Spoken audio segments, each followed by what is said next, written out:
as-tu décidé de choisir de croire à la science ou à la foi? Pourquoi choisir entre les deux? Ils sont même pas en conflit. Si tu y penses, la science explique le comment et la foi explique le pourquoi. Par exemple, si je te dis « Pourquoi est-ce que l'eau bouille sur le rond? » C'est parce que la chaleur du rond agite les molécules de l'eau. Ou je pourrais te dire « Parce que je veux un chocolat chaud ». Les deux réponses sont vraies, non? Oui. Et pourtant, un explique le comment et l'autre le pourquoi, sans contradiction. T'as raison. Allons voir ce que Sœur Marie-Pierre a à nous dire. Bonjour, je m'appelle Marie-Pierre. Je suis une religieuse de la congrégation des Sœurs de Sainte-Marie. Puis en même temps, je suis une scientifique. J'ai fait un baccalauréat en ingénierie. Alors on peut vraiment dire que, tant du côté de la science que du côté de la foi, j'ai un peu la tête dans les étoiles.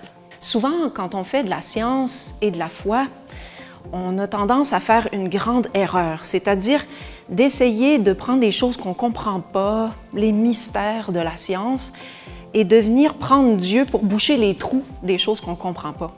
Ça ne marche pas, parce que de toute façon, dans 1 an ou 2 ou 10, il y a quelqu'un qui va arriver avec un meilleur outil, avec des meilleures mathématiques, puis il va dire « Voilà, j'ai résolu ton problème, j'ai pas besoin de ton Dieu. » Moi, quand je fais de la science, ce qui me passionne, parce que j'ai déjà la foi, c'est de trouver Dieu dans la science.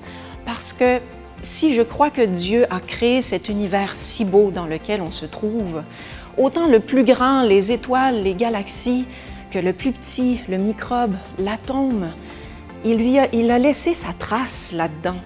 Et puis je peux le découvrir, ce Dieu que j'aime et en qui je crois. Dieu t'a donné l'intelligence pour que tu l'utilises. Peut-être que ton type d'intelligence, c'est plutôt scientifique, artistique, manuel ou bien social. Comment peux-tu utiliser ton intelligence pour mieux comprendre le monde?